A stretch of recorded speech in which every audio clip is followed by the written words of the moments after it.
Sekarang giliran para perwakilan yang bergerak. Si-han langsung berlari ke lantai 2 untuk mencari Seon, dan di sana ia menemukan Seon sudah ditekan oleh perwakilan Nammyeon. Si-han ingin menyelamatkannya, tetapi tubuhnya tiba-tiba roboh. Ternyata Si-han sudah melewati batasnya sejak tadi. Saat itu, ponsel Seon mulai berdering. Perwakilan Nammyeon menyadarinya dan langsung menginjak ponsel itu agar deringnya berhenti. Di sisi lain, perwakilan Seorim menekan kepala Seon sambil memberinya dua pilihan. Seon bisa ikut dengannya atau berakhir di meja operasi. Namun, Seon langsung menyuruhnya pergi dan tidak sudi menurut. Perwakilan Nammyeon juga menawarkan pilihan yang sama, dan Seon tetap menjawab dengan penolakan yang sama. Jawaban itu membuat kedua perwakilan tersebut marah besar. Karena Seon tidak mau tunduk, mereka memutuskan untuk membunuhnya di tempat. Seon sendiri sempat merasa semuanya akan berakhir di sana. Namun tepat saat itu, sebuah bayangan berbentuk elang muncul di luar jendela. Juan menoleh untuk melihatnya, dan dalam sekejap, sebuah tendangan menghantam wajahnya sampai gigi emasnya berterbangan. Perwakilan Seorim belum sempat memahami apa yang terjadi. Di saat berikutnya, Ha-dowan sudah menangkapnya dari belakang dengan aura gelap yang sangat mengerikan. Perwakilan Nammyeon bahkan sudah tidak sadarkan diri. Dowan datang karena ia merasa khawatir setelah teman-temannya tidak menjawab telepon. Ia langsung menduga ada sesuatu yang salah dan ternyata dugaannya benar. Di tempat lain, Bojin bertanya kepada Yun Sung Han apakah ia sudah mendengar kabar tentang Borame. Ia menjelaskan bahwa dua perwakilan sedang menyerang Borame dan sekarang pihak Borame berada dalam posisi yang sangat tidak seimbang. Mereka benar-benar membutuhkan keajaiban. Namun setelah mengatakan itu, Bojin malah memamerkan kucing yang ia bawa. Tidak lama kemudian, Yun Sung mendapat telepon yang memberitahu bahwa Dowan sudah muncul dan kembali ke Borame. Kembali ke tempat Dowan, perwakilan Seorim mencoba membujuknya agar mundur. Ia menawarkan aliansi supaya perwakilan lain tidak menjadikan Dowan target. Namun Dowan sama sekali tidak percaya. Dengan kartu stun strike, Dowan menjatuhkan pria itu ke tanah. Bagi Dowan, semuanya sudah terlalu jelas. Tidak peduli pria itu memohon atau menawarkan apapun, langkah berikutnya sangat mudah ditebak. Dowan tahu pria itu pasti akan mengkhianatinya, karena tidak ada ketulusan dalam kata-katanya. Dowan mulai menghajarnya dengan pukulan-pukulan berat. Setiap pukulan terasa lebih kuat dari biasanya, sampai angin kencang tercipta dari benturan itu. Matahari perlahan mulai terbit dan Dowan menegaskan bahwa tidak ada yang boleh menjadikan Borame bahan lelucon. Kalau ada yang berani mencoba, mereka akan dihancurkan. Setelah itu, Dowan menoleh untuk memeriksa teman-temannya. Ia melihat darah keluar dari mulut Seon, tetapi lukanya tampak tidak terlalu serius. Si-han juga terlihat baik-baik saja, setidaknya untuk ukuran dirinya. Namun, sejujurnya Si-han sangat terkejut melihat seberapa jauh Dowan berkembang sejak terakhir kali mereka bertemu. Bagi Si-han, mengejar kekuatan Dowan masih terasa mustahil. Si-han lalu berjalan mendekati Dowan dan bertanya bagaimana Dowan bisa mengalahkan dua perwakilan sekaligus. Ia ingin tahu apa yang sebenarnya Dowan lakukan selama menghilang. Ternyata di dalam tower, Dowan terus bertahan melawan versi otomatis dirinya sendiri setelah meminum banyak sekali potion. Ketika semua potion itu habis, Dowan memilih untuk mengakhiri pertarungan dengan satu pukulan terakhir. Keduanya menerjang maju dan mengayunkan tinju dalam satu benturan penentu yang sangat keras. Dowan terluka lebih parah dari sebelumnya, tetapi versi otomatis Dowan mulai memudar. Itu berarti Dowan berhasil mengalahkan target terakhirnya. Semua kekuatan dari versi otomatis itu kemudian berpindah ke tubuh Dowan. Statistiknya naik sangat besar. Ia bukan lagi seorang penantang, tetapi sudah menjadi petarung di level penakluk. Kembali ke masa kini, Dowan bertanya tentang situasi Dewan Bully. Seon menjelaskan bahwa seluruh wilayah Dewan Bully akan segera berubah menjadi medan perang. Seon sendiri tidak ingin hanya berdiri menunggu, ia ingin segera bergerak. Sementara itu, Dowan memutuskan untuk ikut turun ke medan perang. Salah satu misinya adalah mengalahkan satu dari 4 perwakilan lama. Di sisi lain, di pusat tahanan remaja, direktur penjara sedang berbicara tenang dengan para stafnya. Namun begitu seseorang membahas pembebasan 4 pria itu, amarah direktur langsung meledak. 4 orang itu dulu tergabung dalam kelompok yang terkenal karena insiden Jumat berdarah. Mereka membuat kekacauan di sel dan di seluruh penjara sampai para petugas tidak sanggup lagi mengendalikan mereka. Karena itulah mereka akhirnya dikeluarkan sebagai tahanan teladan. Bukan karena mereka benar-benar berubah, tetapi karena pihak penjara tidak mampu menahan mereka lebih lama. Setelah kejadian itu, Dowan kembali ke apartemennya dan menatap langit untuk beberapa saat. Ia tenggelam dalam pikirannya sendiri. tatapannya berhenti pada satu bintang, dan itu membuatnya teringat pada masa kecil saat ia dan ayahnya pernah menatap langit bersama. Ayahnya melihat Dowan kecil dan berkata bahwa jika suatu hari ia mati, ia akan menjadi salah satu bintang di langit dan terus mengawasi putranya. Namun ucapan itu justru membuat Dowan kecil merinding. Kembali ke masa kini, Dowan mengingat kecelakaan ayahnya dan bertanya-tanya apa yang harus ia lakukan setelah ini. Jika ia ingin mengetahui kebenaran tentang kematian ayahnya, maka ia harus menjadi lebih kuat. Keesokan harinya, saat Dowan masih tertidur, ia membuka mata dan melihat Jinso tidur di sampingnya. Jinso bahkan naik ke atas tubuhnya, membuat Dowan terkejut sampai melompat dari tempat tidur. Saat Dowan berusaha menenangkan napasnya, ia menyadari Arin juga ada di sana. Dowan bertanya apa yang mereka lakukan di kamarnya. Ternyata mereka berdua datang karena khawatir padanya. Namun situasi itu terlalu berat untuk pikiran Dowan, sampai ia langsung pingsan lagi. Beberapa waktu kemudian, Dowan bangun supaya mereka bisa sarapan bersama. Arin lega karena Dowan kembali dengan selamat. Sementara Jinso mengatakan bahwa ia sudah menunggu Dowan sangat lama. Dowan berterima kasih kepada mereka berdua karena sudah mencemaskannya. Namun saat mereka hendak memakan masakan buatan Arin, ternyata menu yang disiapkan adalah gurita pedas dengan saus mint. Melihat makanan itu saja sudah cukup membuat Dowan pingsan lagi. Beberapa jam kemudian, Dowan bertemu dengan Sihan dan Seyon. Mereka memberitahu bahwa toko milik Sigi untuk sementara ditutup. Dowan tidak mengetahui hal itu karena selama ini ia tidak menjawab telepon.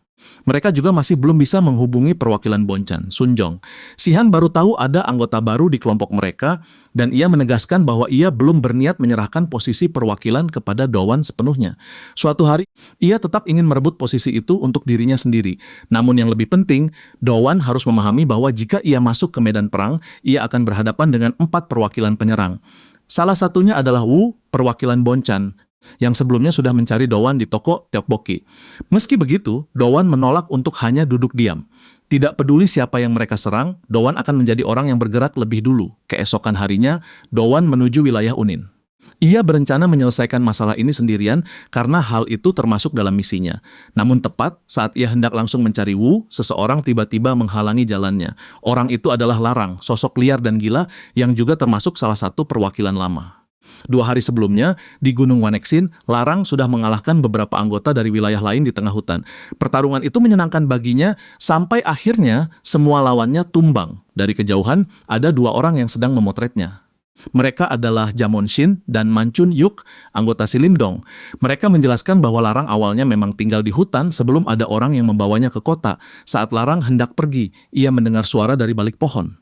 Salah satu anggota musuh ternyata masih hidup dan menyebut Larang sebagai binatang menjijikkan. Namun Larang langsung muncul di belakangnya dan berkata bahwa dirinya bukan binatang. Sayangnya, cerita tidak memperlihatkan secara jelas apa yang terjadi pada orang itu setelahnya kembali ke masa kini. Larang mulai mengendus pakaian Dowan. Bau tubuh Dowan terasa tidak asing bagi Larang. Tetapi kemudian ia mencium bau darah dan langsung berlari seperti orang gila menuju sumber bau itu. Dowan masih belum tahu siapa Larang sebenarnya. Setelah menerima pesan dari Silimdong, ia mendapatkan foto 4 perwakilan lama. Salah satu dari mereka adalah Larang. Tetapi saat Dowan mengetahui itu, Larang sudah menghilang dari pandangannya. Tiba-tiba, buku catatan tua yang dibawa Dowan mulai bereaksi karena ia sudah bertemu salah satu dari 4 perwakilan lama, sehingga salah satu syaratnya terpenuhi. Buku catatan itu adalah hadiah yang ia dapatkan setelah menyelesaikan tower. Candelabrum yang ia bawa sebelumnya naik ke puncak reruntuhan dan menghancurkan dirinya sendiri untuk menunjukkan salah satu buku yang menyimpan ingatan ayah Dowan. Buku itu hanya bisa digunakan setelah kondisi tertentu terpenuhi. Dowan lalu melihat salah satu ingatan ayahnya. Dalam ingatan itu, Hajiho masuk ke pegunungan tempat hewan-hewan liar hidup. Namun hari itu ia tidak menemukan hewan, melainkan seorang anak laki-laki yang tinggal di hutan. Anak itu adalah Larang, yang pada awalnya bahkan dikira Hajino sebagai binatang. Setelah melihat ingatan itu, Dowan mulai bertanya-tanya apakah anak itu benar-benar Larang. Sementara itu, bau darah yang dikejar Larang ternyata hanya berasal dari seember ikan. Larang terlihat kecewa. Dowan ingin tahu hubungan seperti apa yang pernah dimiliki ayahnya dengan manusia liar itu. Kemudian Larang kembali mengenali aroma yang tidak asing. Ingatan lain dari ayah Dowan terbuka. Saat Hajiho mendaki gunung, ia mendengar gerakan dari atas pohon dan sesuatu jatuh dari sana. Ia menyadari bahwa itu adalah seorang anak. Hajiho bertanya apakah anak itu baik-baik saja, tetapi Larang justru sibuk memakan ular. Larang melemparkan ular itu ke arah Hajiho agar pria itu pergi, lalu berlari masuk lebih dalam ke hutan. Hajiho menemukan Larang lagi di tengah hutan dan bertanya apakah ia tinggal di pegunungan. Karena mengira Larang tidak bisa bicara, Hajiho mengulurkan tangan. Larang mengira pria itu hendak menangkapnya dan menyuruhnya menjauh. Karena itu, Hajiho mencoba cara lain untuk mendapatkan kepercayaannya. Ia menawarkan beberapa camilan karena makanan itu pasti lebih baik daripada memakan ular. Larang langsung mengambil camilan itu, lalu kembali masuk ke hutan. Ketika Hajiho mencoba mengikutinya, ia melihat bangkai hewan berserakan di mana-mana. Semua bangkai itu sudah membusuk setelah dimakan oleh Larang, dia markas Dewan Buli, tepatnya di ruang sekretaris Kim Jong-wol yang juga menjalankan tempat akupunktur. Kim Jong-wol mengatakan bahwa Wu menghilang. Karena ada insiden lain, masalah itu ditunda untuk sementara. Sementara itu, Larang sudah menghancurkan 2 wilayah dan menjadi yang paling aktif di antara 4 perwakilan lama. Selain itu, Kim Jong-wol juga memberitahu perwakilan markas pusat bahwa Dowan sudah kembali dan mengalahkan 2 perwakilan yang bekerja sama menyerang Borame. Lompatan kekuatan Dowan membuat Kim Jong-wol terkejut. Namun perwakilan markas pusat justru bertanya-tanya, siapa yang akan menang jika Dowan berhadapan 1 lawan 1 dengan salah satu perwakilan lama? Jika mereka benar-benar bertarung, apakah salah satu dari mereka bisa tetap hidup? Sementara itu, Jamon dan Mancun masih melacak Larang, tetapi mereka kehilangan jejaknya. Tanpa sadar, mereka sudah sampai di wilayah lain. Di Borame, Dowan sedang berjalan menuju apartemennya ketika lampu di sekitarnya tiba-tiba berkedip. Larang muncul tepat di belakangnya dan melancarkan serangan mendadak. Namun serangan mereka bertabrakan, membuat keduanya terpental ke arah yang berlawanan. Setidaknya ada satu hal bagus. Larang datang sendiri kepada Dowan. Larang mengatakan bahwa ia ingat ayah Dowan. Mendengar nama ayahnya saja sudah membuat Larang marah. Larang lalu bertanya apakah Dowan benar-benar putra pria itu dan hubungan seperti apa yang dimiliki Dowan dengannya. Dowan membalas dengan pertanyaan yang sama. Ia juga ingin tahu hubungan Larang dengan ayahnya. Larang mengatakan bahwa pria itu berusaha mengubahnya menjadi binatang. Larang menendang Dowan, tetapi Dowan berhasil menahannya. Larang menyebut pria itu menjijikkan. Dowan kemudian mulai mengisi tenaga serangannya. Setelah cukup, ia melepaskan pukulan tingkat 3. Serangan itu meledakkan lubang pada tempat sampah, tetapi Larang berhasil menghindari sebagian besar serangan itu walaupun bahunya tetap terkena. Dowan menyuruh Larang berhenti bicara sembarangan tentang ayahnya. Namun cerita kembali ke masa lalu Larang. Hajiho terus datang ke pegunungan demi mendapatkan kepercayaan Larang. Setelah berkali-kali mencoba, akhirnya ia berhasil. Hajiho bertanya apakah Larang punya nama atau keluarga. Larang menjawab bahwa ia tidak punya keduanya. Hajiho ingin tahu kehidupan seperti apa yang dijalani anak itu sebelumnya. Setelah itu, mereka sempat mampir ke apartemen Hajiho dan Larang mengingat lokasi tempat tinggalnya. Kemudian mereka pergi ke Sun Shelter, tempat Larang bisa tinggal sementara dan mungkin berteman dengan anak-anak lain. Salah satu anak perempuan di sana membawa Larang ke dapur untuk memberinya makanan karena tubuh Larang terlihat sangat kurus. Namun anak perempuan itu tidak sengaja melukai jarinya. Saat Larang mencium bau darah, ia kehilangan kendali dan melakukan sesuatu yang mengerikan. Jiho melihatnya sendiri ketika ia tiba di sana. Anak yang ia bawa dari hutan itu tersenyum seolah perbuatannya bukan apa-apa. Itulah salah satu ingatan yang dilihat Dowan dari ayahnya. Dowan bertanya kepada Larang apa sebenarnya yang ia lakukan di Sun Shelter.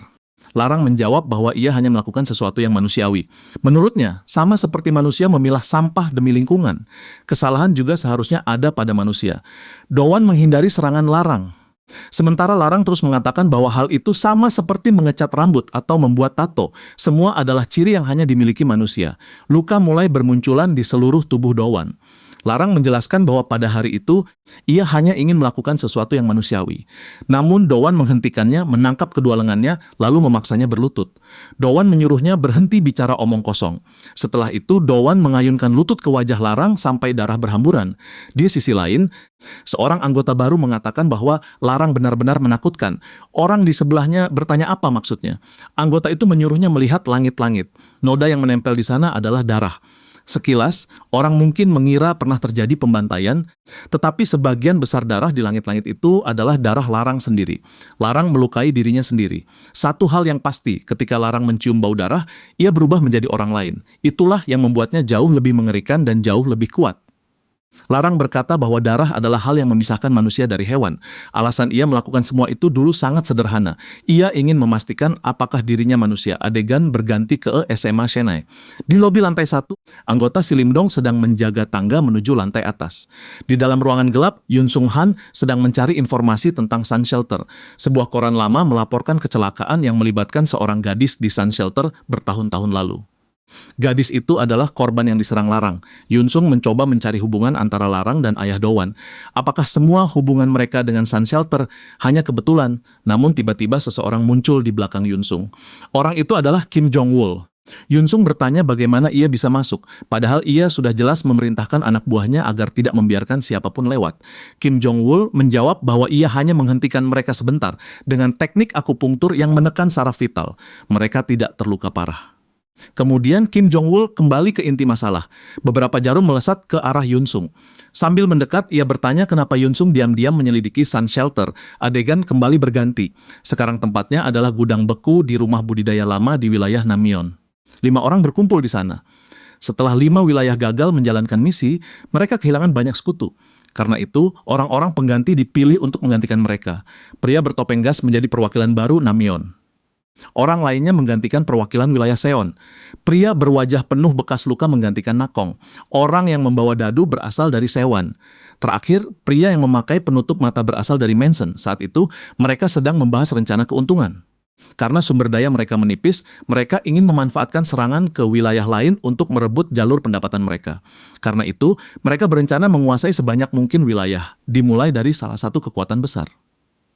Target pertama mereka adalah seseorang yang mereka anggap paling kuat di seluruh Korea, yaitu CJ. Ia dianggap predator yang melampaui kata-kata. Target kedua adalah seseorang yang wajahnya sudah muncul di depan publik, yaitu Kim Jong-wol. Bahaya Kim Jong-wol bukan hanya karena tubuh atau gendernya. Yang membuatnya berbahaya adalah senjata yang ia bawa, karena jarumnya dilapisi racun, mematikan bagi manusia. Di tubuh manusia ada 750 titik vital. Hanya 50 diantaranya yang mematikan, tetapi sebanyak apapun orang yang menyerangnya, satu tusukan darinya bisa berarti kematian. Ia dikenal karena serangan sunyi. Kim Jong-wol dijuluki bulan biru yang hening. Kembali ke masa kini, Kim Jong-wol merasakan bahaya dan menjaga jarak. Yun Sung mengakui bahwa ia hanya mencari kebenaran.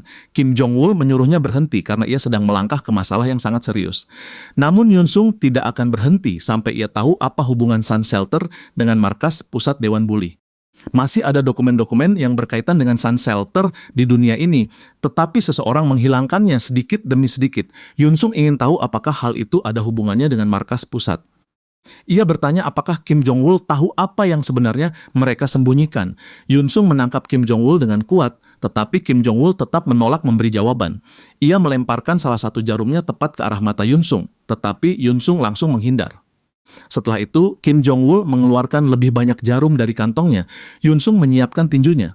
Namun sebelum mereka benar-benar bentrok, Yun Sung bertanya apakah Kim Jong-wol melakukan semua ini atas perintah markas pusat. Kim Jong-wol menjawab bahwa ini urusan pribadi. Ia hanya ingin Yun Sung memahami itu. Ia bahkan tahu alasan Yun Sung bekerja untuk markas pusat, yaitu karena adik laki-lakinya. Hanya itu yang ingin ia sampaikan. Setelah itu, Kim Jong-wol menghilang. Beberapa saat kemudian, saat Yun Sung berjalan melewati terowongan, seseorang di belakangnya bertanya apa yang ia lakukan sendirian di tempat itu. Orang itu adalah perwakilan pengganti dari Namyeon. Yun Sung tidak mengenalnya dan bertanya siapa dia. Pria itu menjawab bahwa ia hanya seorang pengganti. Ia datang karena Yun Sung adalah target ketiga, orang ketiga yang harus mereka tangkap setelah CJ dan Kim Jong-wol karena ketiganya berhubungan dengan markas pusat. Pria itu ingin menjatuhkan Yun Sung dan mengawasi semua orang di markas pusat. Yun Sung bertanya apakah pria itu berencana melakukan semuanya sendirian. Tentu saja tidak, ia membawa anggota aliansi lain untuk menyerang Yun Sung. Mereka ingin menyandera wilayah si Lim-dong, dan untuk melakukan itu mereka harus menyingkirkan Yun Sung terlebih dahulu. Dengan jumlah sebanyak ini, mereka percaya bisa melakukannya. Pria itu menyuruh Yun Sung mengucapkan kata-kata terakhir, karena akan menyedihkan kalau adiknya tidak pernah mendengarnya. Mendengar itu, Yun Sung bertanya seberapa banyak pria itu tahu tentang adiknya. Namun pria itu mengatakan hal itu sudah tidak penting, karena tempat itu akan menjadi kuburan Yun Sung. Ia akan mati di tangan 100 pria bersenjata pedang. Yun Sung menggaruk kepalanya dan mulai tertawa. Mereka sedang berdiri di wilayahnya. Jadi kuburan itu bukan untuk Yun Sung, melainkan untuk mereka semua. 100 orang itu akan dikubur di sana setelah Yunsung dikepung oleh 100 anggota Dewan Buli. Cerita kembali ke Borame. Di sana, seseorang terkejut melihat pertarungan di hadapannya. Ternyata Jamon dan Mancun sedang merekam pertarungan Dowan dari atap rumah. Jamon hampir tidak percaya dengan apa yang ia lihat. Ia nyaris tidak mengenali Dowan karena Dowan sekarang bukan lagi pria yang ia temui dulu. Gaya bertarungnya sudah berubah total. Dan kekuatannya meningkat jauh. Jamon bertanya-tanya apakah itu benar-benar orang yang dulu pernah ia lawan. Mancun juga memikirkan hal yang sama. Gerakan mereka terlalu cepat sampai kamera ponsel tidak bisa menangkapnya dengan jelas. Namun bukan hanya mereka yang terkejut. Mancun menoleh ke arah seorang pria asing. Orang itu juga tidak menyangka Dowan dan Larang sedang saling bertarung. Ia terlihat jijik melihat semua noda merah di sekitar mereka dan bertanya apakah semuanya darah. Jamon bertanya kepada pria asing itu apakah ia tidak bisa membedakannya. Ia berbohong dan mengatakan mereka hanya sedang merekam film percobaan. Mancun juga menyuruh pria itu tidak mengganggu mereka dan terus berjalan. Namun pria berkacamata itu berkata bahwa ia hanya berkeliaran di sekitar sana karena ingin melihat lebih jelas darah yang mereka tumpahkan di bawah langit malam. Sementara itu, Dowan mulai bertanya-tanya kenapa serangannya sudah mengenai Larang. Tetapi Larang tetap tidak kelelahan, meskipun kehilangan begitu banyak darah. Larang sama sekali tidak menunjukkan tanda-tanda melambat. Larang hanya menatap Dowan dan bertanya apakah hanya itu kemampuan Dowan. Ia ingin pertarungan ini berlangsung sampai matahari terbit. Saat itulah Dowan menyadari satu hal penting. Setiap kali Larang terluka, Larang justru menjadi semakin kuat. Larang menabrak pos keamanan, lalu berkata bahwa ia menginginkan setiap tetes darah Dowan sebelum menerjang lagi. Dalam sekejap, Larang menggigit lengan Dowan. Gigitannya merobek sedikit daging, tetapi lebih banyak mengoyak pakaian Dowan. Larang menempel di punggung Dowan dan tiba-tiba meminta maaf. Ia terus mengulang kata maaf berkali-kali. Bau darah yang memenuhi area itu, warna merah di mata Dowan, dan fakta bahwa ia bisa menyentuh darah manusia dengan tangannya sendiri, semuanya membuat Larang semakin gila. Dowan tidak mengerti kenapa Larang bertingkah seperti itu. Ia menyebut Larang orang sakit, lalu menghantam perutnya dengan tinju. Dowan lalu menuntut jawaban kenapa Larang begitu terobsesi dengan manusia sampai terus bicara seperti orang gila. Pertanyaan itu membawa cerita kembali ke ingatan di Sun Shelter. Di sana Larang memakan makanan yang diberikan Haji Ho. Haji Ho menyuruhnya makan pelan-pelan karena masih ada banyak makanan untuk dibagi. Larang terdiam sejenak, lalu bertanya apakah Haji Ho ingin tahu kenapa ia tinggal di gunung. Haji Ho penasaran dan mendengarkan. Inilah yang selama ini ia tunggu, kesempatan untuk mendapatkan kepercayaan Larang dan menolongnya. Larang mengatakan bahwa ia melarikan diri karena ibunya sakit jiwa dan memperlakukannya seperti hewan. Karena itu, ia pergi ke hutan supaya bisa bebas dan hidup sebagai manusia, bukan sebagai binatang. Haji Ho terkejut mendengar pengakuan itu, tetapi ia tetap lembut dan mengatakan bahwa Larang harus pulang. Larang langsung membentak, bertanya apakah Haji Ho benar-benar mendengar ceritanya. Haji Ho menjawab bahwa kabur bukan pilihan yang baik. Jika Larang ikut dengannya, semuanya akan baik-baik saja. Haji Ho hanya ingin Larang percaya padanya sekali lagi, supaya Larang bisa menghabiskan sisa hidupnya sebagai manusia. Namun di dalam ruangan itu, Larang memahami maksud kata-kata tersebut dengan cara yang berbeda. Dan hal itu membuatnya ketakutan. Ingatan mulai berubah. Larang bersembunyi di sudut dan memperhatikan Haji Ho, yakin bahwa pria itu sama saja seperti orang-orang lain. Ingatan berubah lagi. Kali ini Larang berada di dapur dan sebuah pisau ada di depannya. Ia berkata bahwa mereka semua mencoba memaksanya kembali ke kandang binatang dan ia menolak untuk kembali ke sana saat Larang mengulurkan tangan ke arah pisau. Seorang gadis dari Sun Shelter menemukannya dan bertanya apa yang sedang ia lakukan. Di dalam pikirannya sendiri, Larang ingin menguji sesuatu. Ia harus tahu jawabannya. Jadi ia dengan santai bertanya apakah gadis itu lapar. Yang sebenarnya ingin ia ketahui adalah apakah mereka berdua sama-sama manusia. Ingatan kembali berubah. Sekarang terlihat adegan penuh darah bersama gadis itu. Haji Ho tiba tepat saat itu, dan Larang bertanya apakah ia datang untuk melihat apa yang terjadi. Larang berkata Haji Ho seharusnya sudah tahu bahwa ia kabur karena gangguan mental ibunya. Lalu ia menjelaskan bahwa semuanya dimulai pada hari ketika ibunya terus mengganggunya dan memperlakukannya seperti hewan. Dalam ledakan amarah, Larang mengambil benda tajam, yaitu sebuah pisau. Setelah itu, darah tumpah di mana-mana. Singkatnya, Larang membunuh ibunya. Saat itulah Larang memahami bau darah, warna darah, dan sensasinya. Semua hal tentang momen itu membuktikan bahwa dirinya manusia. Ia bukan binatang, dan ia tidak ingin Haji Ho memperlakukannya seperti binatang juga. Mulai sekarang, Larang berkata ia akan hidup sebagai manusia. Kembali ke masa kini, Larang mengatakan bahwa manusia memberi nama kepada segala sesuatu. Namun tidak ada seorang pun yang pernah memberinya nama. Yang ia inginkan hanyalah disebut manusia. Mulai sekarang, ia juga akan hidup seperti manusia. Namun sebelum larang bisa menyerang Dowan, sebuah pukulan super cepat menghantamnya. Serangan itu begitu cepat, sampai larang tidak bisa bereaksi. Meski begitu, hasilnya tidak banyak berubah. Darah yang keluar justru membuat larang semakin kuat. Lalu serangan tak terlihat lainnya kembali mengenai larang. Pertarungan itu malah terlihat seperti semakin memperkuatnya. Tiba-tiba Dowan melepaskan badai pukulan dengan kecepatan gila, membuat larang tidak punya waktu untuk menangkis. Setelah itu Dowan muncul tepat di depan larang dan menjaga jarak sangat dekat. Dowan memahami bahwa larang ingin hidup sebagai manusia, tetapi larang salah memahami arti dari keinginannya sendiri. Saat itu, Dowan masih menggunakan speed charge, dan untuk pertama kalinya, larang merasakan ketakutan sungguhan. Dowan menyelinap ke belakang larang dan berkata bahwa inti dari semuanya bukan hanya hidup seperti manusia. Dengan kecepatan menyilaukan, Dowan menghajar larang berkali-kali sambil menegaskan bahwa larang harus hidup sebagai manusia. Kata-kata itu sama seperti yang dulu pernah Haji Ho katakan kepada larang, namun larang tidak pernah benar-benar memahaminya. Seluruh area mulai bersinar oleh kekuatan kecepatan Dowan. Jika sejak awal larang bisa hidup sebagai manusia biasa, tidak akan ada darah sebanyak ini yang tertumpah. Dengan itu, Dowan menyelesaikan misi dan mengalahkan larang dari atap. Jamon dan Mancun hanya bisa terdiam karena terkejut dan takut.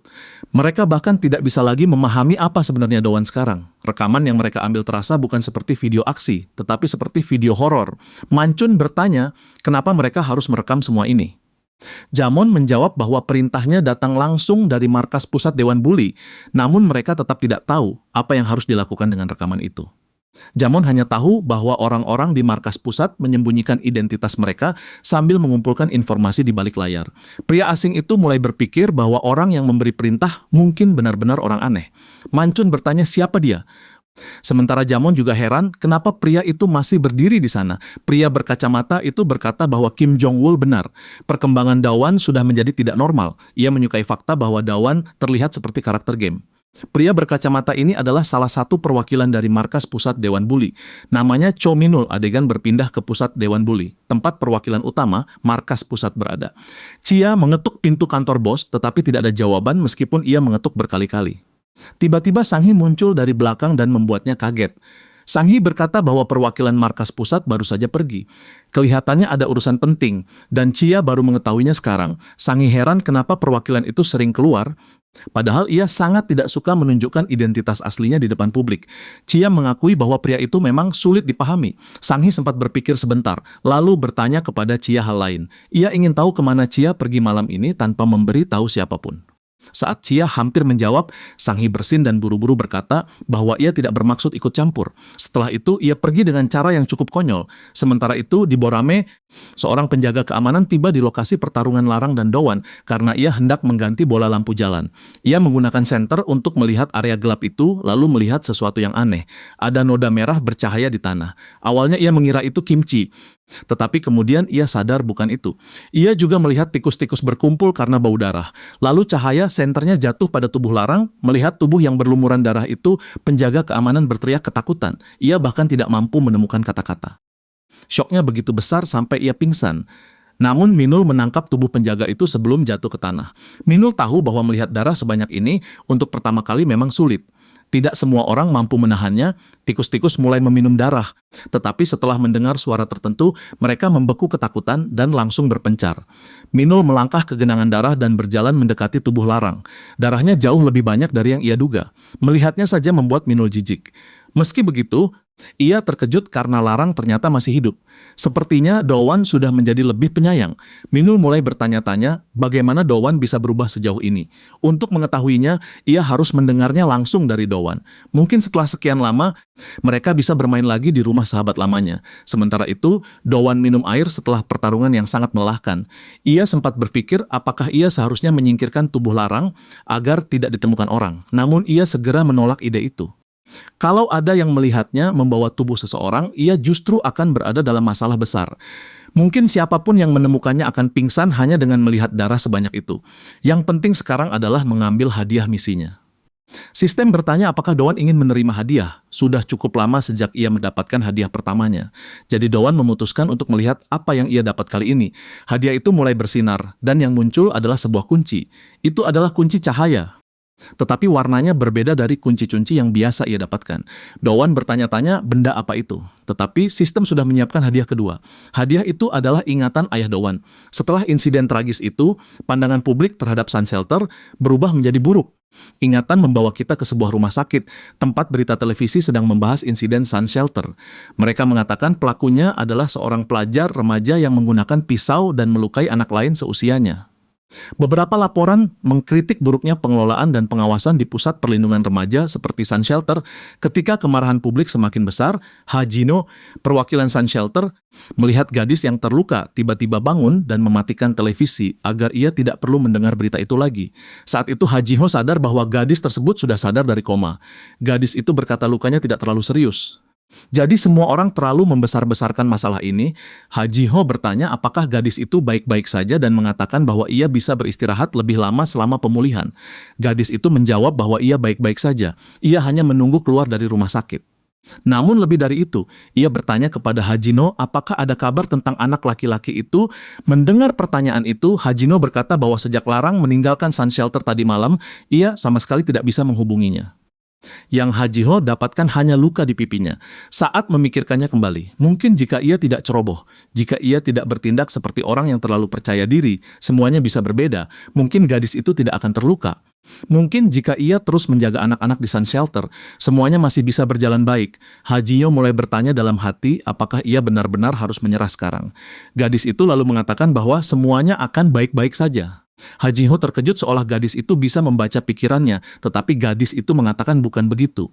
Ia hanya ingin Hajiho berhenti memasang wajah seperti itu. Gadis itu tidak membenci Larang. Ia memang tidak tahu apa yang sebenarnya Larang alami. Tetapi kalau Larang menemukan Sun Shelter lebih awal, Larang mungkin akan menemukan tempat yang hangat, penuh perhatian, dan penuh kasih. Mungkin itu cukup untuk mengubahnya. Saat itu Hajiho akhirnya mengerti. Mengelola tempat perlindungan untuk anak-anak bukan hal yang mudah, namun ia tetap harus melanjutkan semuanya demi anak-anak itu. Karena itu, ia kembali ke Sun Shelter dengan semangat baru. Siap tetap berada di sisi mereka dan membantu mereka melihat matahari yang lebih hangat. Itulah yang dilihat Dowan dalam buku catatan. Buku itu menunjukkan bahwa ayahnya ingin menjadi cahaya yang hangat dan menenangkan bagi anak-anak. Dowan tersentuh setelah mengetahui bahwa ayahnya tidak pernah berubah dan tetap setia pada tujuan itu.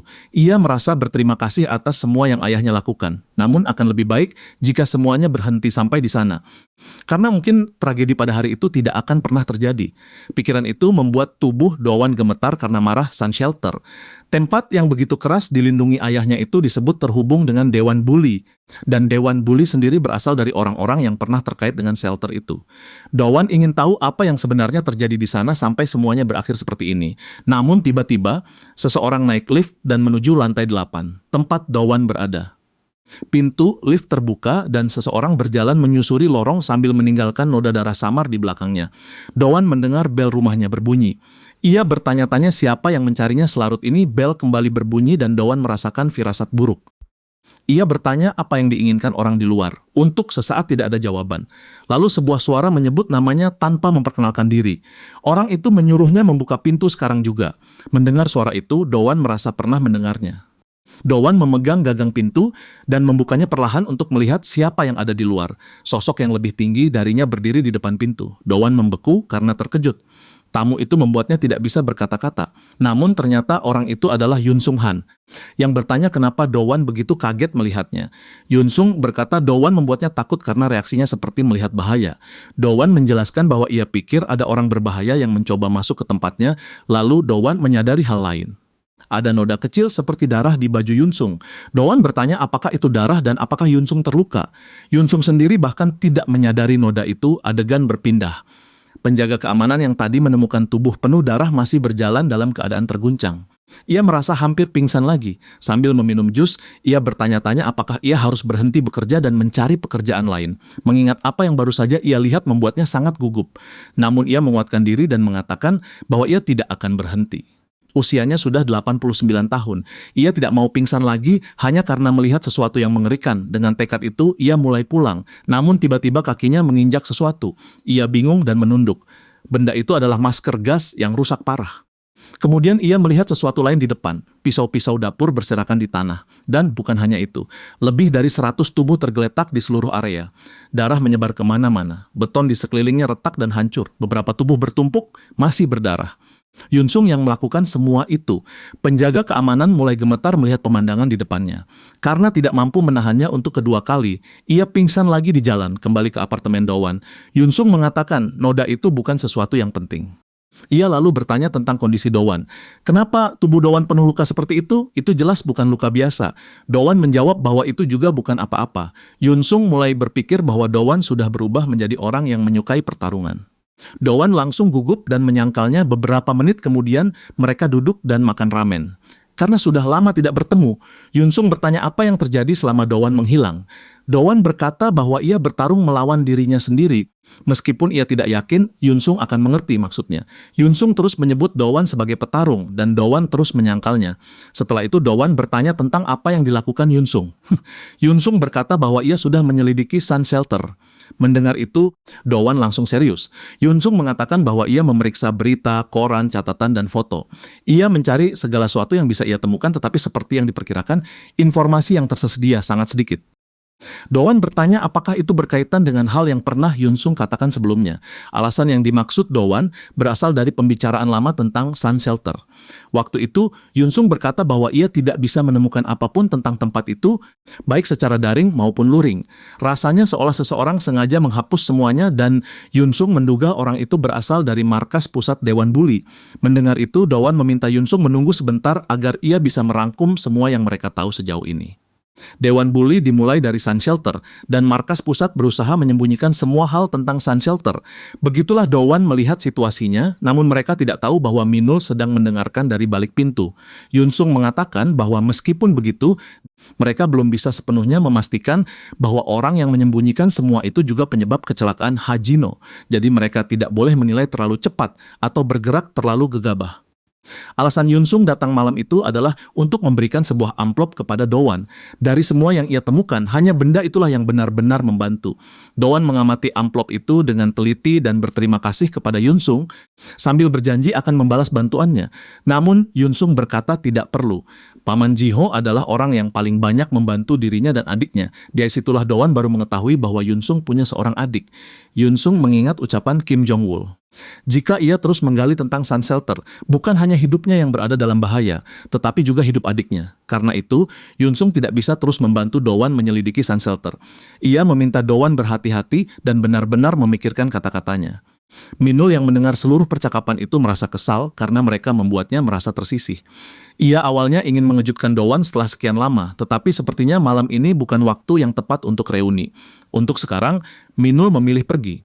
Ia yakin mereka akan segera bertemu lagi dan ia tidak sabar melihat ekspresi Dowan saat hari itu tiba.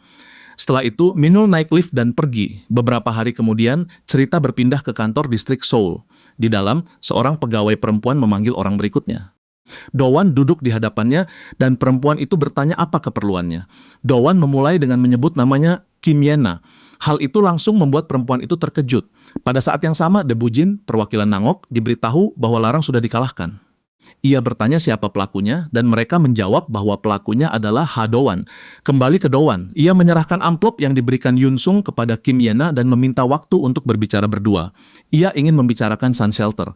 Setelah menyerahkan amplop itu, Dowan bertanya apakah Kim Yena dulu pernah menjadi bagian dari tim sukarelawan Sun Shelter. Kertas itu menyebutkan bahwa ia pernah bekerja bersama para relawan Shelter. Kim Yena bertanya dari mana Dowan tahu hal itu. Dowan hampir menjelaskan, lalu menunjukkan foto ayahnya dan berkata bahwa ia adalah putra Hajiho. Kim Yena mulai gemetar. Ia tidak bisa berkata apa-apa karena sudah sangat lama tidak mendengar nama itu. Beberapa saat kemudian, mereka berdua berada di atap kantor. Kim Yena tiba-tiba membungkuk dan meminta maaf. Ia benar-benar tidak tahu bahwa Hajiho punya seorang putra. Dowan hanya datang karena ia mengetahui Kim Yena punya hubungan dengan Sun Shelter. Kim Yena berkata bahwa kalau ia tahu Hajiho sudah punya keluarga, ia tidak akan pernah melakukan hal itu. Dowan merasa reaksi Kim Yena aneh dan bertanya apa maksudnya. Kim Yena mengatakan bahwa saat itu ia pasti sudah kehilangan akal karena melakukan hal tersebut. Untuk sesaat, Dowan mengira Kim Yena terlibat dengan kecelakaan ayahnya. Namun kenyataannya jauh berbeda. Kim Yena dulu tertarik kepada Ha Ji-ho. Pada awalnya Do-won tidak paham, namun kemudian menjadi jelas bahwa Kim Yena menyukai ayahnya dan tidak tahu bahwa Ha Ji-ho sudah menikah. Kim Yena mengira Do-won datang untuk menegurnya karena hubungan itu. Ia bahkan siap melompat dari gedung agar Do-won merasa lebih baik setelah melihatnya mati. Tentu saja bukan itu alasan Do-won datang. Kim Yena tahu bahwa jika ia melompat dari ketinggian ini, ia pasti mati. Ia ingin melakukan itu untuk menebus dosanya. Namun Do-won menyuruhnya tenang. Setelah beberapa menit, Do-won menjelaskan bahwa ia datang karena alasan lain dan Kim Yena merasa lega mendengarnya. Untuk meredakan rasa sesak di dadanya, ia mengisap vape supaya mereka bisa bicara lebih tenang. Meski begitu, Do-won tetap bisa melihat betapa gugupnya Kim Yena. Do-won kembali menjelaskan bahwa ia datang untuk bertanya tentang Sun Shelter. Kim Yena berkata itu sudah bertahun-tahun lalu. Jadi ia tidak terlalu mengingat banyak hal karena dulu ia selalu terlalu sibuk bekerja. Hanya ada sedikit yang bisa ia ingat tentang shelter itu. Namun jika harus menyebut satu kenangan yang paling jelas, hal pertama yang muncul di benaknya adalah hari musim dingin saat ia menjadi relawan dalam kegiatan bantuan masyarakat. Itulah hari ketika ia pertama kali bertemu ayah Do-won. Do-won memintanya berhenti terlalu banyak membicarakan ayahnya. Tetapi Kim Yena tetap mulai bercerita. Saat itu salju turun, sangat lebat. Kim Yena berusia 20 tahun dan bertugas mengurus persediaan untuk kelompok relawan. Ayah Do-won adalah salah satu relawan. Ketika bertemu dengannya, Ha Jin-ho bertanya apakah Kim Yena bekerja di kantor distrik dan ia menjawab ya. Kim Yena tidak pernah menyangka akan merasakan hal seperti itu saat sedang mempersiapkan diri menjadi pegawai layanan publik. Ia belum pernah berpacaran dan bahkan belum pernah merasakan cinta pertama. Namun saat melihat Ha Jin-ho, semuanya berubah. Ha Jin-ho mengatakan bahwa ia mengelola Sun Shelter. Kim Yena hampir bertanya kenapa tempat itu diberi nama seperti itu. Tetapi kemudian ia merasa jawabannya sangat jelas. Ha Ji-ho adalah matahari terang bagi shelter itu. Kim Yena jatuh cinta padanya pada pandangan pertama. Namun tepat ketika ia hampir mengungkapkan perasaannya, tiba-tiba seorang pria bertubuh sangat besar memotong jalan dan menyuruh Ha Ji-ho minggir. Karena ia ingin lewat suasana yang awalnya terasa indah langsung rusak karena pria besar dari lingkungan itu. Namanya Debu Jin. Itulah yang sebenarnya hendak Kim Yena ceritakan sebelum Do-won memotongnya. Kim Yena kesal karena ia merasa baru sampai bagian terbaik dari ceritanya. Namun Do-won menghentikannya begitu mendengar nama Debu Jin. Kim Yena berkata nama itu memang bukan nama yang mudah dilupakan. Do-won ingat pernah mendengar nama itu dari Seon. Debu Jin adalah salah satu dari 4 mantan perwakilan Dewan Bully. Waktu istirahat Kim Yena sudah habis, jadi ia harus kembali bekerja. Do-won mulai berpikir bahwa Debu Jin mungkin punya hubungan dengan Sun Shelter. Daya tempat lain, di sebuah gym, Debu Jin sedang melakukan squat berat. Setelah repetisi terakhir, ia menjatuhkan barbel dan terlihat benar-benar kelelahan. Kemudian ia mengambil sebuah tong protein bubuk dan mengisinya dengan air. Saat mengguncang botol itu, ia menyadari gym dipenuhi wajah-wajah yang tidak biasa ia lihat. Ia juga memastikan bahwa mereka bukan anggota baru gym. Mereka semua terlihat terlalu fokus memperhatikannya. Salah satu dari mereka memeriksa barbell squat yang baru digunakan Debu Jin. Dengan satu tangan, pria itu mengangkatnya dan bertanya apakah barbell itu dibuat dari bahan baru karena terasa cukup ringan untuk dilempar. Pria berkacamata itu memperkenalkan diri sebagai Chohuku, perwakilan Singan. Ia mengarahkan barbel itu ke Debu Jin dan melemparkannya dengan kekuatan penuh agar Debu Jin merasakan betapa ringannya benda itu. Chohuku menyeringai seolah berhasil melukainya, tetapi ia salah. Debu Jin berkata hari ini ia memang sedang latihan beban ringan dengan repetisi tinggi. Namun sebelum itu, ia ingin memperjelas satu hal. Jangan merusak gym orang lain jika tidak ingin ikut dihancurkan. Ia membuktikannya dengan menghantamkan barbel itu ke lantai sampai hancur. Chohuku tertawa dan menyebut Debu Jin munafik. Ia menyalahkan Debu Jin karena sudah menghancurkan banyak wilayah Dewan Bully. Karena Debu Jin, anggaran Dewan Bully terus habis untuk memperbaiki kerusakan. Debu Jin menjawab bahwa begitulah perang berjalan. Dewan Bully sedang berada dalam perang. Ironisnya, perang ada demi perdamaian dan pertarungan ini juga tidak berbeda. Demi perdamaian harus ada pengorbanan. Sementara itu, Do-won memenuhi syarat untuk misi berikutnya. Misi pun dimulai. Kembali ke gym, Debu Jin berkata ia akan menghancurkan mereka semua sebelum mereka bisa pulih. Ia mengatakan semua itu demi perdamaian. Misi berikutnya bagi Do-won adalah mengalahkan Debu Jin. Si pasifis, di potongan adegan lain, cerita berpindah ke ruang ganti perempuan di gym. Seorang perempuan sedang berpose untuk swafoto tubuhnya dan mengunggahnya ke Instagram. Puas dengan fotonya, ia menulis caption kurang lebih bahwa ia berolahraga hanya supaya bisa makan. Setelah itu, ia keluar sambil bertanya-tanya apakah hari ini ia harus melatih kaki. Ia lalu melihat sebuah tong protein di lantai dan heran siapa yang meninggalkan protein begitu saja. Namun saat memikirkan itu, ia tidak menyadari bahwa pertarungan besar hampir pecah di depan ruang ganti. Cerita kemudian berpindah ke penjara remaja, lebih tepatnya lorong di depan sel. Beberapa tahanan sedang berkelahi memperebutkan status dalam peringkat penjara. Seorang sipir menyuruh mereka berhenti sebelum ia memasukkan mereka semua ke sel isolasi. Salah satu dokter mengatakan, para tahanan ini cukup ganas. Sipir menjelaskan bahwa semuanya terjadi karena peringkat aneh itu, lalu menunjuk satu ruangan yang lebih tenang dari ruangan lain. Ruang nomor 4 selalu damai. Dr. Albert mengatakan, ia tidak bisa menyebut tempat ini damai. Melihat para tahanan di sana, ia menyadari mereka terlihat kekurangan gizi. Sipir menjelaskan bahwa mereka masih belum bisa mencerna makanan dengan benar. Dr. Albert mengingat hari ketika tubuh-tubuh itu dibawa ke ruang perawatan. Luka mereka begitu parah sampai sulit percaya bahwa manusia bisa melakukannya. Tahanan itu adalah nomor 3799, Debujin.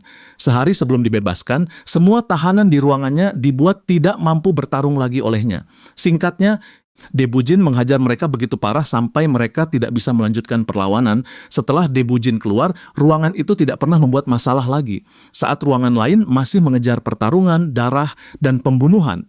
Ruang nomor 4 menjadi yang paling damai di antara semuanya. Kembali ke gym. Dengan satu dorongan, Debujin membuat beberapa pria terlempar. Ia bahkan tidak tampak seperti manusia. Ia lebih terasa seperti banteng mengamuk. Debujin berkata bahwa apapun yang mereka coba tidak akan berhasil. Ia tidak sama seperti mereka, kemudian tali gym melilit lehernya. Tali itu biasa dipakai untuk latihan dan mereka mencoba mencekiknya dengan tali tersebut. Namun jelas saja itu tidak berhasil. Salah satu dari mereka memohon agar yang lain berpikir ulang. Ia tahu rencana ini pasti gagal karena menarik Debujin terasa seperti menyeret seekor gajah. Mendengar semua perbandingan dengan hewan raksasa, Debujin bertanya apakah mereka sedang menghinanya. Salah satu pria jatuh ke atas timbangan. Timbangan itu menunjukkan berat 97 kg. Debujin bertanya lagi apakah mereka menganggap ini lelucon. Pria di atas timbangan mulai bertanya-tanya apakah Debujin sebenarnya sejenis dinosaurus. Debujin menginjak perutnya begitu keras sampai timbangan itu tidak bisa lagi membaca beratnya. Sementara itu, perwakilan Singan sedang melakukan bench press. Debujin bertanya apa yang ia lakukan. Perwakilan itu menjawab bahwa ia hanya melakukan pemanasan karena terlalu bersemangat menunggu pertarungan mereka. Ia memberi julukan mengejek kepada Debujin, semacam Tower Elephantosaurus. Debujin bertanya apakah pria itu tidak punya rasa takut. Perwakilan Singan menjawab bahwa ia akan mengirim Debujin kembali ke tempat asalnya. Di tempat lain, di sebuah warung makanan, Kim Yena sedang minum. Doan bertanya apakah ia benar-benar boleh minum sebanyak itu. Kim Yena menjawab bahwa ia mengambil cuti setengah hari untuk berbicara dengan Doan, jadi ia melewatkan makan siang. Ia menyuruh Doan makan juga. Ayam di tempat itu sangat enak, tetapi Doan hanya ingin Kim Yena melanjutkan cerita sebelumnya. Kim Yena mengira Doan ingin mendengar kisah cintanya dengan ayah Doan, tetapi Doan menegaskan bukan itu. Ia ingin mendengar cerita yang berkaitan dengan Debujin. Kim Yena tidak yakin apakah ia harus menceritakannya, tetapi saat ia menjadi relawan di Sun Shelter, ada sebuah kecelakaan di lingkungan Debujin. Kata kecelakaan langsung membuat Doan terkejut kembali ke gym. Debujin bertanya kenapa mereka memilih kekerasan sejak awal. Apakah hidup damai bersama benar-benar sesulit itu? Perwakilan Singan menyebutnya orang gila dan menunjukkan bahwa Debujin sendiri sedang menggunakan kekerasan. Jadi bicara seperti seorang pasifis terdengar sangat konyol. Debujin menjawab bahwa tinjunya ada untuk menghapus kekerasan. Tinjunya adalah keadilan. Tinjunya adalah pengorbanan. Sambil mengatakan itu, Debujin membenturkan kepala perwakilan Singan ke dinding kaca dan mendorongnya menembus kaca tersebut. Debujin mengatakan bahwa tinjunya adalah pijakan menuju zaman baru yang damai. Lalu menghancurkan dinding gym sepenuhnya. Setelah itu, para pria di gym sudah tidak dalam kondisi untuk bertarung lagi. Dengan demikian, dunia seharusnya menjadi sedikit lebih damai sekarang. Namun Debujin mungkin harus mencari gym lain hari ini. Perempuan dari ruang ganti tadi keluar perlahan dari balik pintu dan bertanya-tanya apakah semuanya sudah selesai. Saat ia keluar, ia melihat gym seperti tempat pembantaian. Setidaknya beberapa bagian masih terlihat seperti manusia. Namun ia tidak menyia-nyiakan momen itu dan langsung mengambil swafoto. Ia mengunggahnya ke Instagram dengan caption bahwa ia baru saja menyaksikan perkelahian di gym, sekarang cerita menuju wilayah Nangok, lebih tepatnya zona pembangunan ulang. Debujin sedang melewati daerah itu ketika ia mendengar suara dari sebuah gang.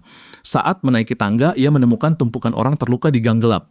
Hal itu langsung memancing amarah Debujin. Doan bertanya apakah mereka anggota Nango. Doan adalah orang yang melakukan itu, tetapi ia menyuruh Debujin tidak salah paham. Ia tidak mencari pertarungan. Mereka yang menyerangnya lebih dulu, jadi ia tidak punya pilihan. Debujin bertanya apakah Doan melakukan semua ini. Doan menjawab ya. Ia mengalahkan mereka sendiri. Namun sebelum pertarungan antara Doan dan Debujin dimulai, cerita mundur beberapa hari ke toko camilan di markas Borame. Seon sedang mengelas bagian toko yang rusak. Ia mengatakan bahwa ini bukan apa-apa. Tetapi pekerjaan seperti ini sebenarnya tidak mudah. Doan bertanya apa yang sedang mereka lakukan. Seon menjawab bahwa itu seharusnya sudah jelas. Mereka sedang membangun kembali toko camilan milik Sigi. Sihan masuk sambil bertanya apakah ada bahan yang lebih kuat. Beban di punggungnya hampir putus karena tumpukan semen yang ia bawa terlalu berat. Tidak lama kemudian, seluruh tumpukan semen itu jatuh menimpanya. Seon kemudian bertanya kepada Doan, apakah ia ingin mendengar tentang Debujin. Doan menjawab ya. Seon menjelaskan bahwa Debujin dikenal sebagai orang yang selalu menggunakan kekerasan. Ia tidak jauh berbeda dari para pemimpin lama. Namun menurut para korbannya ada dua hal aneh tentang Debujin. Pertama, ia selalu meninggalkan korbannya dengan luka permanen supaya mereka tidak bisa bertarung lagi. Hal itu membuat Doan terkejut. Sementara itu, Sihan memohon pertolongan karena masih terjebak di bawah semen. Kembali ke inti pembicaraan, hal kedua tentang Debujin adalah orang-orang menyebutnya berbeda, bukan sekadar kuat. Doan bertanya apa maksudnya. Seon mengakui bahwa ia juga tidak terlalu tahu. Sihan terus berteriak meminta bantuan, dan akhirnya Doan memutuskan bahwa ia harus mencari tahu sendiri. Kembali ke masa kini, Doan memberitahu Debujin bahwa ia tidak berniat melawan orang-orang itu. Mereka mengatakan penyusup harus dihukum berdasarkan aturan tanpa toleransi. Mereka bertindak seolah ini perang wilayah dalam game. Karena itu Doan tidak punya pilihan. Saat Debujin mendengar kata perang, ia bertanya apakah Doan adalah pemimpin Borame. Ia sudah mendengar banyak tentang Doan. Ia diberitahu bahwa Borame dulu kosong dan tidak dianggap ancaman yang cocok dengan ideal perdamaian yang ia pegang. Ia mengira Borame tidak akan menjadi masalah, jadi ia membiarkannya. Namun setelah mendengar larang dikalahkan oleh Doan, ia memutuskan bahwa semuanya selalu berakhir sama. Pada akhirnya, kekerasan tetap menang. Debujin berkata, ia seharusnya menghancurkan Borame sebelum wilayah itu menjadi terlalu besar. Di sini dan sekarang, ia akan mengakhiri Doan, namun ada satu masalah yang sangat jelas. Debujin tidak bisa masuk ke gang sempit itu. Doan cepat menyadarinya. Tubuh Debujin terlalu besar untuk masuk. Debujin mulai pergi, dan Doan menyuruhnya menunggu. Ia pikir mereka akan bertarung. Jadi ia bingung kenapa Debujin malah pergi. Saat itu, buku ingatan tiba-tiba aktif dan menunjukkan kenangan ayah Doan. Kita kembali ke lingkungan tempat Debujin tinggal. Di sana Kim Yena memberitahu Hajiho bahwa daerah itu luas dan salju membuat tanah menjadi licin. Ia seharusnya melakukan kegiatan sosial selama beberapa hari, tetapi sebenarnya ingin menunda pekerjaan agar bisa menghabiskan lebih banyak waktu bersama Hajino. Walaupun ia menyimpan bagian itu untuk dirinya sendiri, Hajino senang mendengar bahwa Kim Yena akan membantu. Untuk mengalihkan pembicaraan, Kim Yena bertanya apakah anak-anak Sun Shelter ada di bus itu.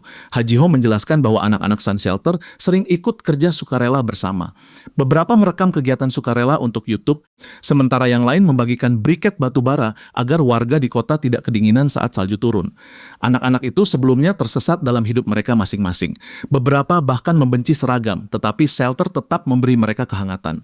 Sedikit demi sedikit, mereka mulai berubah. Kim Yena mengatakan jumlah anak sebanyak itu seharusnya cukup untuk pekerjaan ini. Namun mereka tetap harus mengecek lokasi gudang briket terlebih dahulu. Jadi Hajiho dan Kim Yena pergi melihatnya sendiri. Hajiho mengatakan es membuat jalan berbahaya, lalu setuju bahwa lebih baik mereka memeriksanya langsung. Kim Yena bertanya bagaimana Hajiho mendefinisikan cinta. Hajiho menjawab bahwa cinta adalah hal yang paling dibutuhkan anak-anak itu. Dengan cinta, anak-anak akan tumbuh dan berubah bersama dunia di sekitar mereka. Saat itu, Kim Yena melihat seorang anak laki-laki di dalam toko. Anak itu adalah orang yang merusak suasana saat ia hendak mengungkapkan perasaannya, yaitu Debujin. Tampaknya ia juga sedang menjadi relawan.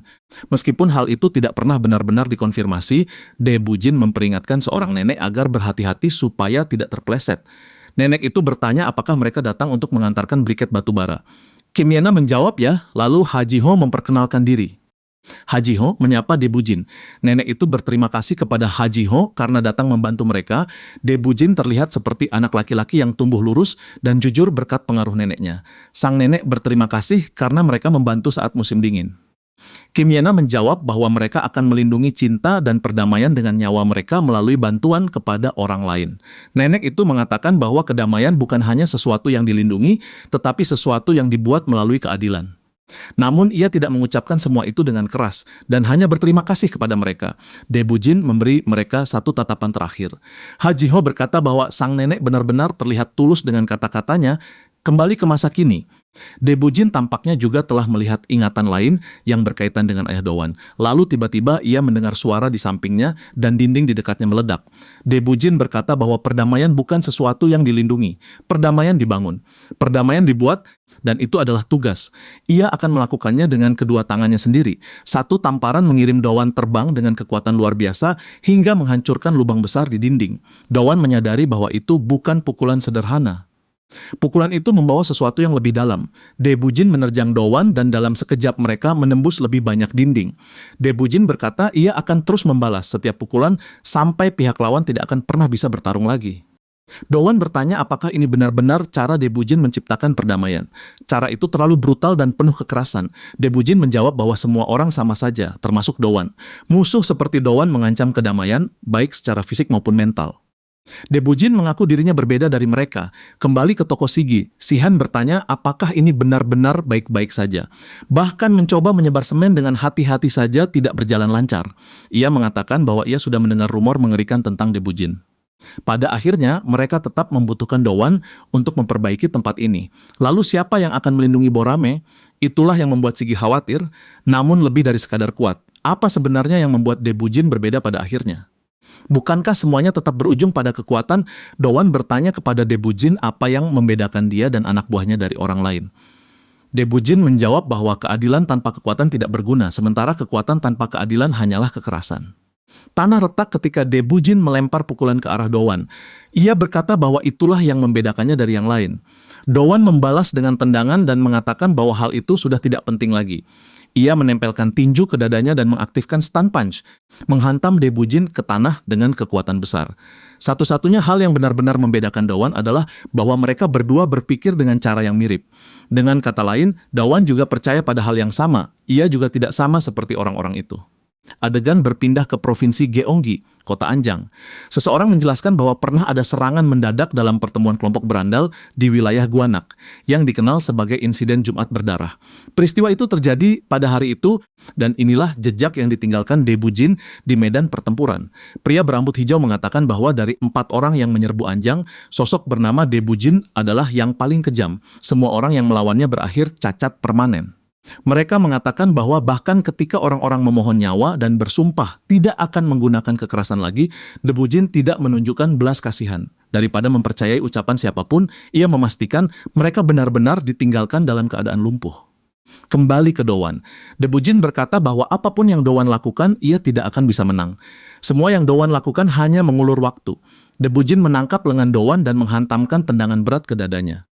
Dowan berkata bahwa ia tidak sedang mencoba membeli waktu. Ia mengaktifkan skill speed dan mulai bergerak cepat. Namun, sesaat kemudian Debujin menangkap pinggangnya. Debujin berkata bahwa Dowan terlalu mudah ditebak. Orang gila yang terobsesi darah seperti Larang mungkin membiarkan Dowan memukulnya hanya demi kesenangan. Tetapi Debujin sama sekali tidak seperti itu. Ia bertarung dengan serius. Jadi Dowan tidak boleh lengah. Peluang hal semacam itu terjadi padanya adalah 0. Debujin melempar Dowan hingga tubuhnya memantul dari dinding dan rumah-rumah. Tepat setelah mendengar Larang diserang, Debujin sudah mengumpulkan informasi tentang Dowan. Singkatnya, ia tahu persis siapa Dowan. Ia tahu ayah Dowan adalah pemimpin Sun Shelter dan bahwa Dowan adalah putra Hajinos. Sebelum pertarungan berlanjut, kita kembali ke masa lalu Debujin. Ia pulang ke rumah dan memberi tahu neneknya bahwa ia sudah mengganti batu bara kompor. Neneknya bertanya apakah ia juga menutup lubang yang bocor dan Debujin menjawab ya. Neneknya menyuruhnya meminta Choi dari toko peralatan untuk menambalnya lebih baik karena gas batu bara bisa bocor. Debujin berkata ia sudah memintanya dalam perjalanan ke sekolah, jadi neneknya tidak perlu khawatir dan cukup makan. Neneknya berkata bahwa tubuh Debujin semakin kurus dan bahkan Debujin sendiri tidak percaya dengan ucapan itu. Neneknya meminta maaf karena membuatnya makan ramen setiap hari, tetapi Debujin menyuruhnya tidak khawatir. Ia tetap makan setengah porsi makan siang di sekolah. Neneknya berkata ia tidak punya tabungan. Di usia Debujin yang masih bertumbuh, ia merasa bersalah dan malu karena tidak bisa melakukan lebih banyak untuk cucunya. Mendengar itu, Debujin berkata bahwa ia bangga pada neneknya. Di tengah kekacauan perang dengan peluru yang berterbangan, neneknya berhasil melarikan diri ke selatan sambil membawa ibu Debujin sendirian. Begitulah Debujin tumbuh sebagai cucunya. Karena itu, ia tidak pernah ingin mendengar neneknya mengatakan maaf. Kemudian seseorang memanggil dari luar dan bertanya apakah ada orang di rumah. Mereka adalah relawan dari Sun Shelter. Mereka datang untuk mengantarkan briket batubara. Saat melihat Debujin, mereka langsung menyadari betapa besar tubuhnya. Kembali ke masa kini, Debujin berkata ia seharusnya menghancurkan mereka semua sejak dulu. Doan bangkit dan bertanya apa yang sebenarnya terjadi antara Debujin dan Sun Shelter. Namun Doan kemudian menyadari sesuatu yang aneh. Sulit baginya menjelaskan hal itu dengan kata-kata. Ia menggosok mata dan melihat lagi. Hanya Doan yang bisa melihatnya. Sebuah cahaya menunjuk ke arah sebuah rumah, lalu event mendadak muncul. Doan harus mencapai cahaya itu. Waktunya hanya 3 menit. Jika gagal, ia akan menerima penalti. Event ini muncul begitu saja. Debujin bertanya kenapa Doan kehilangan fokus. Doan menghindar pada detik terakhir. Ia meminta jeda sebentar. Waktunya hanya 3 menit, dan gagal dalam event ini akan membawa penalti. Debujin bertanya apakah Doan serius. Doan sendiri tidak tahu kenapa event tiba-tiba muncul di tengah pertarungan. Ia hanya punya 2 menit 39 detik. Tidak ada pilihan lain selain menuju rumah itu. Doan mulai berlari melewati lingkungan tersebut. Tempatnya masih jauh, waktu tersisa hanya 49 detik. Timer itu jauh lebih pendek dari yang ia kira. Tiba-tiba dinding di sampingnya meledak. Debujin berkata bahwa ia mengenal daerah ini dengan baik. Sekecil dan secepat apapun Doan dibandingkan dirinya, Doan tidak akan bisa keluar dari jangkauan Debujin.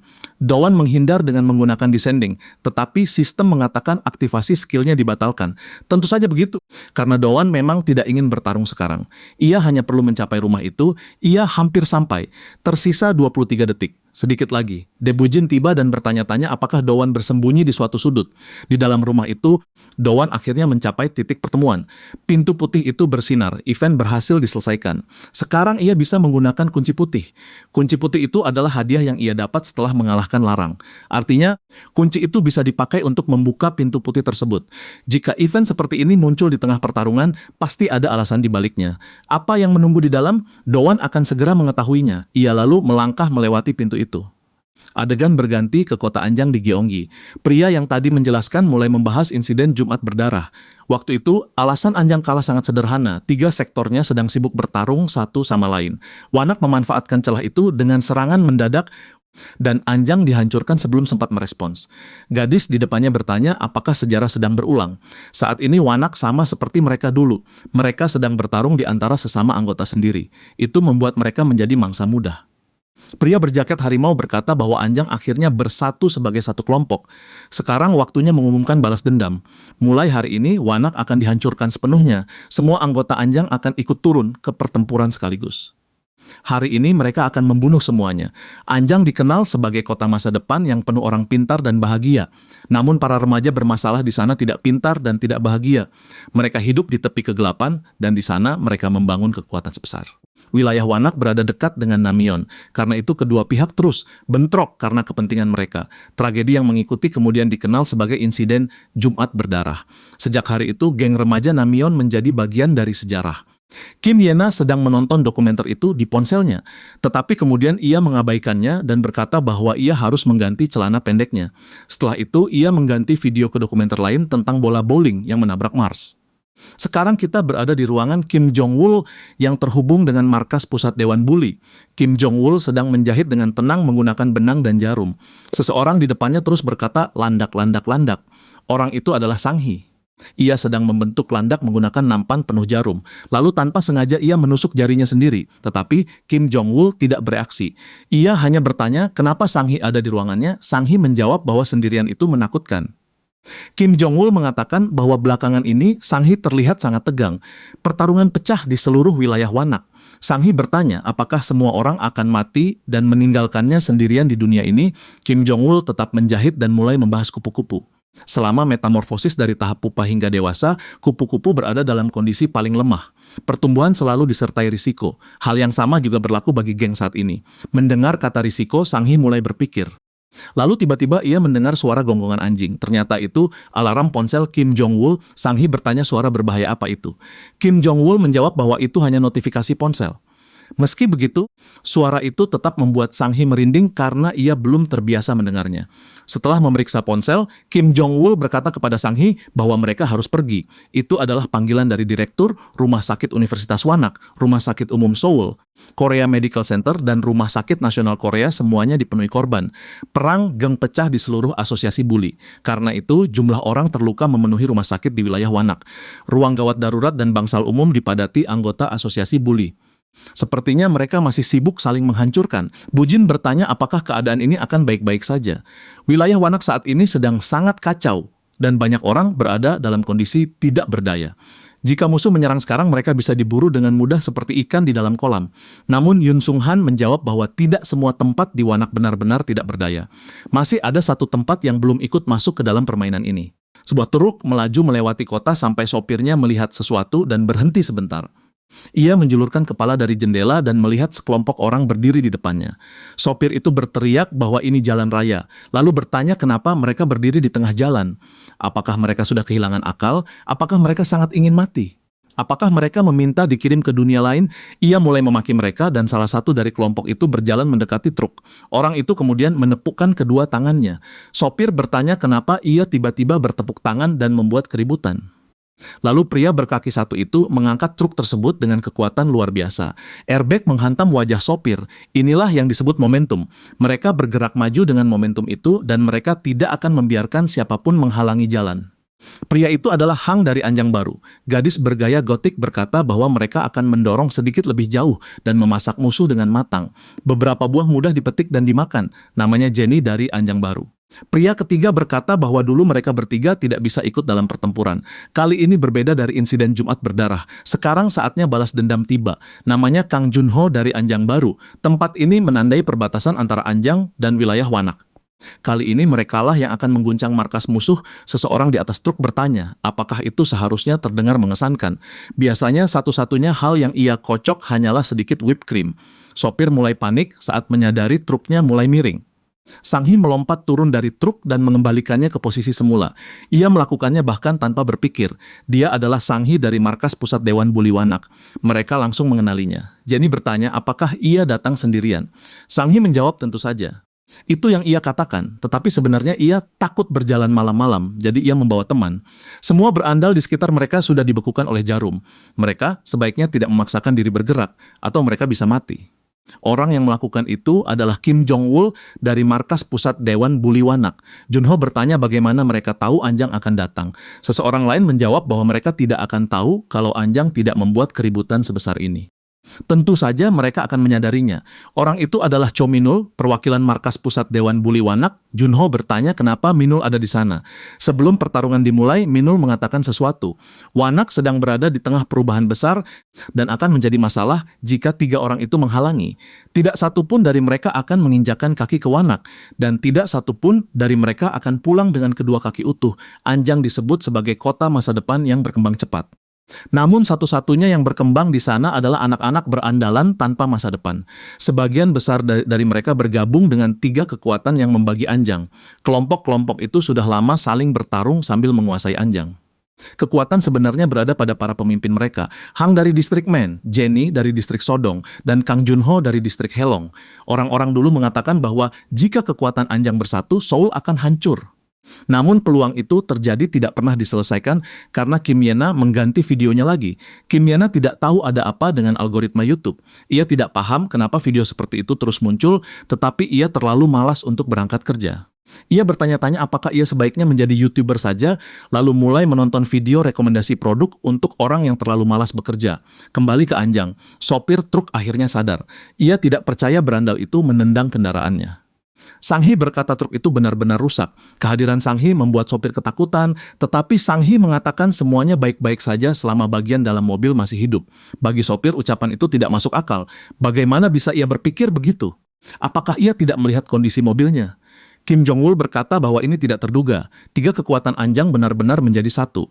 Kang Junho berkata tidak ada yang ironis dari hal itu. Mereka bisa bekerja sama seperti ini karena semuanya terjadi akibat Dewan Bully Wanak. Jenny menambahkan bahwa ketika punya musuh yang sama, orang biasanya ingin bersandar pada seseorang. Ia juga perempuan rapuh. Kim Jong-wol tersenyum tipis. Lalu ia bertanya apakah ada semacam penolong rahasia. Rasanya tidak seperti kebetulan bahwa mereka bersatu dan menyerang sekarang. Ia ingin tahu siapa pendukung yang tersembunyi di balik semua ini. Sang Hee turun dari mobil dan menyuruh sopir pergi cepat. Jika sopir itu bertahan lebih lama, mobilnya mungkin akan semakin hancur. Pada saat itu, Sang Hee menerima pukulan keras di wajah. Semua seolah melambat, dan pukulan itu mengirimnya terbang ke tempat barang rongsokan. Hang bertanya kepada sopir kenapa ia masih ada di sana. Di momen setegang ini, sopir itu merusak momentum mereka. Kim Jong-wol tidak mengatakan apa-apa. Situasi semakin bising. Lalu sesuatu menangkap Kim Jong-wol. Sesuatu yang tak terlihat menariknya menjauh. Ia terseret sampai ke hutan dan mendarat di kebun bambu. Kim Jong-wol menyiapkan diri. Sesuatu sudah menangkapnya sebelum ia sempat menyadari. Ia yakin sama sekali tidak merasakan apapun. Jadi apa yang baru saja terjadi? Jenny berkata bahwa Kim Jong-wol terlihat sangat menggoda. Sayang jika ia menghabisinya dalam satu gigitan. Ia ingin menikmatinya perlahan. Kim Jong-wol meminta maaf karena hal itu tidak akan terjadi. Sebuah jarum hampir mengenai Jenny. Kim Jong-wol tidak berniat menahan diri.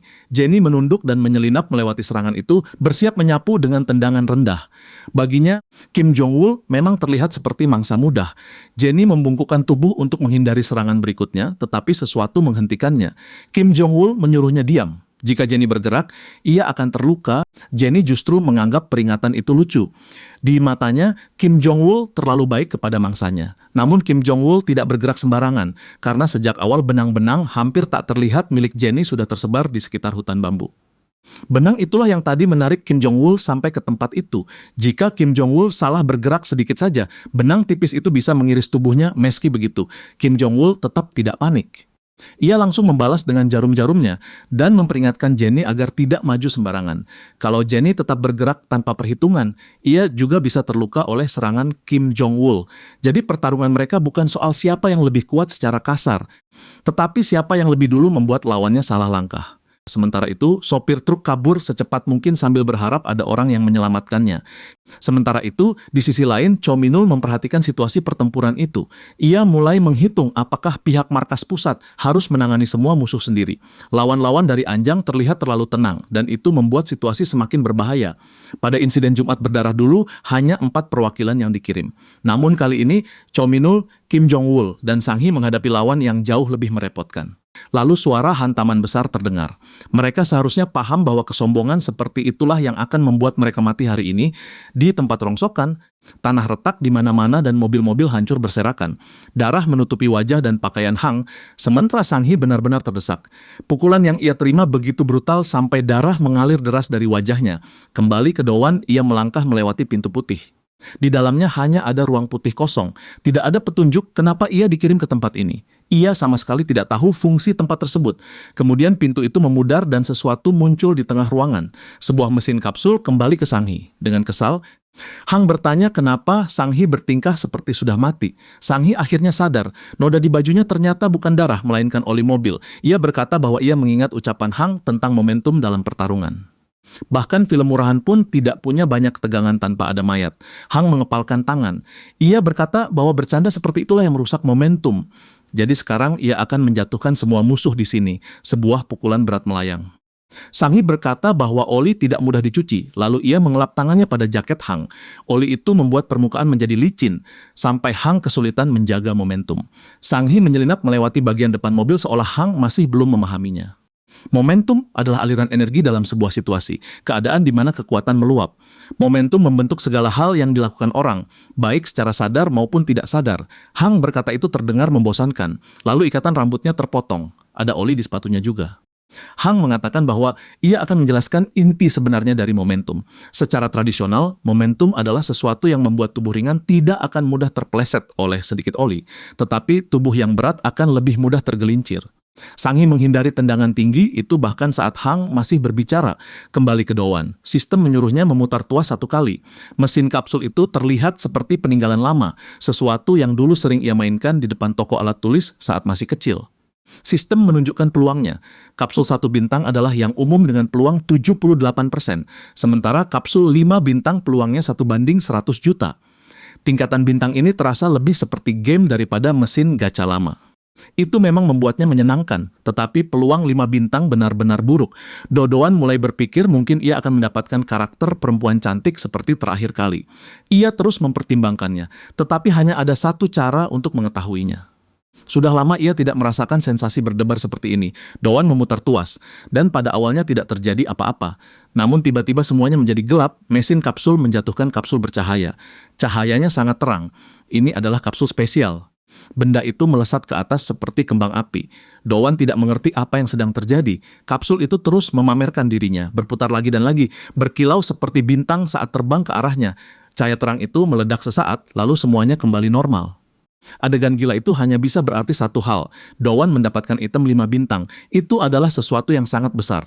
Sistem menyuruhnya membuka kapsul. Sekarang Doan harus melihat item seperti apa yang ada di dalamnya.